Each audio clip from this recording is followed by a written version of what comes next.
Assalamu alaikum rahmatullahi wa barakatuh. Hope you're doing well. We are continuing our reading of Friedrich Nietzsche's Thus Spoke Zarathustra. My little one and my oldest one are playing, so they are having some fun. Forgive me if they are too loud. We are in this section that was titled On the New Idol. Okay? Let us begin. Go ahead and listen to this as you are chopping some vegetables. You are bird watching, bug watching, whatever fun thing it is that you're doing. Let's begin. Behold the superfluous. They steal the works of the inventors and the treasures of the sages for themselves. Education they call their theft, and everything turns to sickness and misfortune for them. Behold the superfluous. They are always sick. They vomit their gall and call it a newspaper. They devour each other and cannot even digest themselves. Now that's a cool line. They devour each other and cannot even digest themselves. So when I think of something like this, devour as in slander, right? Hit pieces, criticize, demean, degrade, yet they cannot comprehend even their own selves. Behold the superfluous. They gather riches and become poor with them. Now, that's interesting. Material wealth turns their soul into something cheaper, poor in morality and behavior and whatnot. They want power, and first the leveler of power, much money, the impotent paupers. Watch them clamber, these swift monkeys. They clamber over one another and thus drag one another into the mud and the depth. They all want to get to the throne, that is their madness, as if happiness sat on the throne. Often mud sits on the throne, and often clambering monkeys and overardent. Foul smells their idol, the cold monster. Foul they smell to me altogether, these idolaters. My brothers, do you want to suffocate in the fumes of their snouts and appetites? Rather break the windows and leap to freedom. Escape from the bad smells. Escape from the idolatry of the superfluous. I think that's an interesting line. Escape from idolizing those types. Escape from the bad smell. Escape from the steam of these human sacrifices. The steam of these human sacrifices. When a corpse hits the ground and the cold snow and the steam rises off the warm blood. The earth is free even now for the great souls. There are still many empty seats for the lonesome and the twosome, fanned by the fragrance of silent seas. Fanned by the fragrance of silent seas. Wow. A free life is still free for great souls. Verily, whoever possesses little is possessed that much less. Ooh. Now that one is a very potent line. Whoever possesses little is possessed that much less. So, think about when people are owned by elites, right? Oh, we'll be your sponsor, we pay you X amount, but they're going to control what you say. So you'll get the money, but you're not even in possession of your own self. And you don't really have much power in terms of determining your own life. You've sold out. I found this to be quite interesting. Would you look at that? Very potent example. There's so many ways in which you could read that. Praise be a little poverty. Exactly. You don't have to look so harshly upon your own self. Only where the state ends, there begins the human being who is not superfluous. Only where the state ends, there begins the human being. Kind of really makes you think about the relationship of the human and the government. There begins the song of necessity, the unique and inimitable tune. Where the state ends, look there, my brothers. Do you not see it? The rainbow and the bridges of the overman?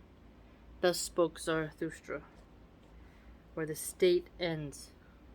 Really making you wonder about being free, having good character, not fearing poverty, escaping idolatry of the superfluous, and gathering riches is not going to be the end all be all. My favorite line, though, is they devour each other and cannot even digest themselves. Now, notice how there was a lot of behold the superfluous repetition and a lot of emphasis on escaping. To escape means you're in danger. So, your liberty, your freedom, your self-respect, it's all in danger from the superfluous if you idolize them. So escape from their company. I found that to be the overall... Oops, I dropped my pen. The overall end-all be-all. I dropped my pen. Alright. Now we're in a new section. On the flies of the marketplace. Flee, my friend, into your solitude. I see you dazed by the noise of the great men, and stung all over by the sting of the little men. Now that's interesting. Dazed by the noise of the great men, and stung all over by the stings of the little men. That's an interesting thing to think about. It's like you take all the slings and the arrows and whatnot from those of not too important people of little significance, but you're in a haze of immobility when it comes to the effects and demeanor of greater men. Woods and crags know how to keep a dignified silence with you. Be like the tree that you love with its wide branches. Silently listening, it hangs over the sea. Where solitude ceases, the marketplace begins. And where the marketplace begins, the noise of the great actors and the buzzing of the poisonous flies begins too. That makes you think of the politics of every situation, the dynamics of the society, of socializing, everything you must do in order to engage with those around you. When you're in solitude, you are quite different. You listen, you reflect, you're more at peace. There's not so much games being played. Masks don't need to be worn, both figuratively and symbolically. Yet when you enter into the marketplace of ideas, the marketplace physically where commerce happens, there's an exchange going on. So you have to do this, there's bargaining, there's avoiding certain topics, you name it. There is a political aspect to it. And the poisonous flies, as he puts it, these sort of people who flee from pile of crap, spreading it, pestilence, being annoying, always in someone's ear, like an annoying fly. Those are all around. So you should flee more into solitude instead of gathering where the flies gather. That's how I would read that.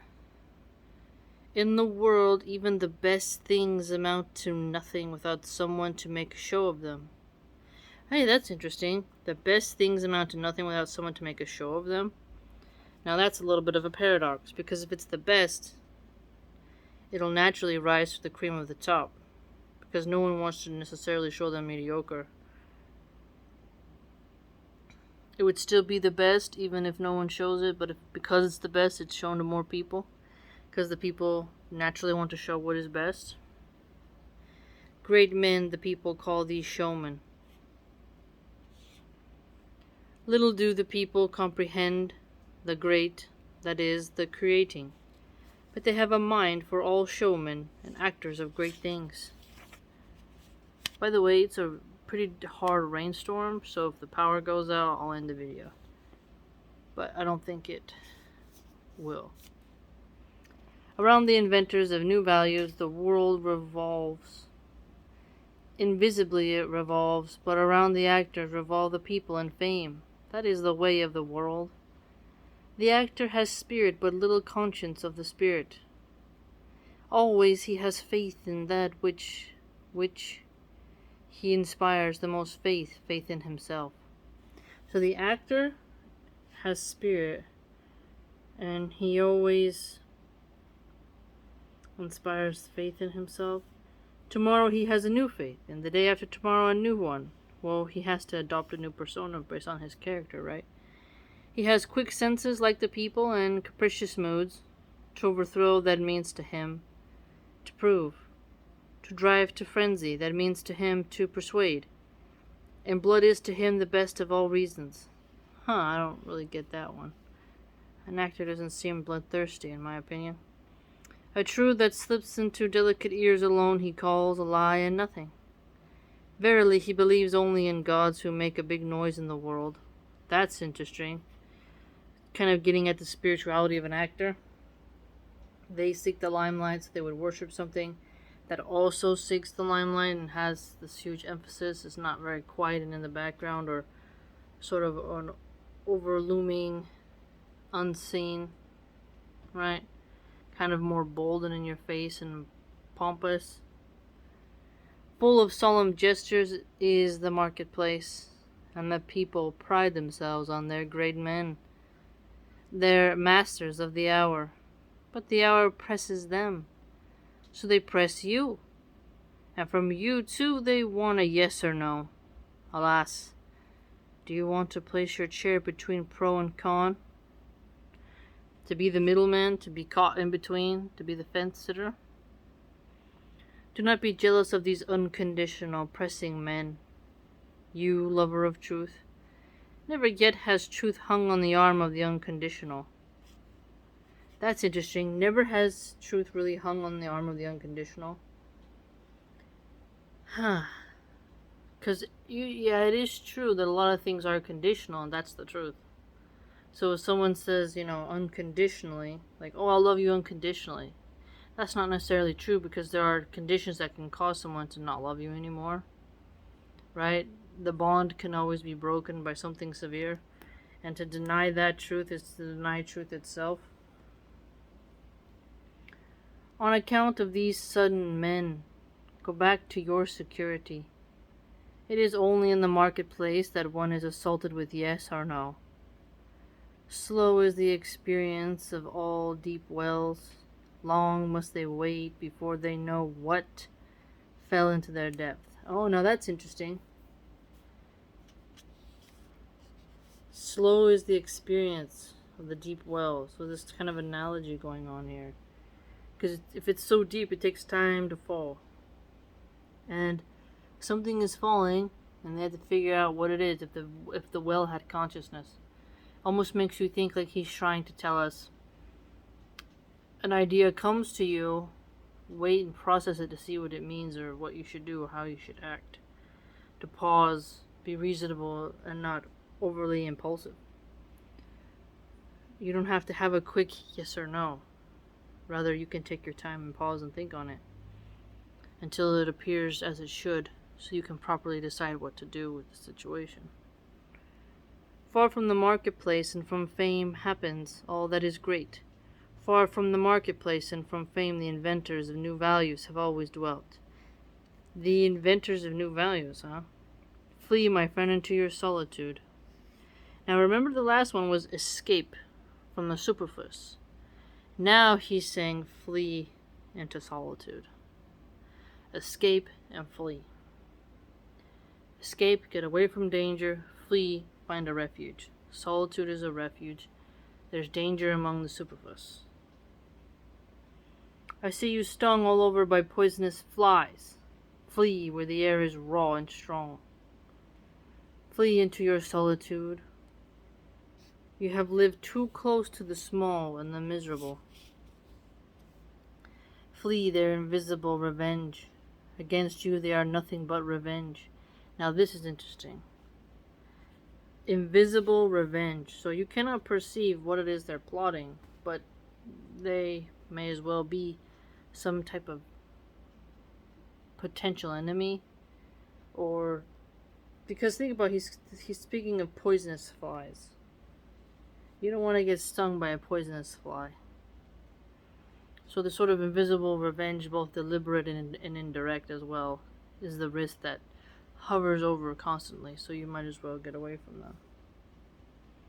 Against you, they are nothing but revenge. No longer raise up your arm against them. Numberless are they, and it is not your lot to shoot flies. Now this is interesting. Numberless are they, so they just are so many. Like, it's not about you taking them all on. Numberless are these small and miserable creatures, and many a proud building has perished of rain drops and weeds. Now that's interesting because the analogy, if you notice when there's a crack, a dirt plant grows, the roots break up that building, and eventually it collapses, right? So having someone tend to weeds and such is so important. Erosion from rain is also something really common. So you have to have the right mixture of cement, asphalt, protections of like metal and copper where they need to be so that they can protect from the elements that erode and cause problems, and transfer and water to plants that create bigger gaps in your architectural structure. So a proud building can be destroyed by a lot of those pesky weeds that are very resilient to drought and whatnot. They thrive in many conditions and can bring down your structure, and they grow very fast. So what a unique example. So you can be a proud, but just as the weeds and the raindrops erode a proud building, you yourself can get eroded if you stay around these miserable creatures that are numberless, right? A very unique example. He's really gotten at some things for us here to think about in his little poetic way. On the flies of the marketplace. Very unique. What are some of your ideas and whatnot? I'm gonna go make some peanut butter cookies for this rainy day, and I'm excited about it, so I'm gonna end the video here. If you'd like to join my blog, it's www.subscribestar.com/MilahanArchive. I post all kinds of topics on there. It's a unique community, and I hope to see you there, and take care.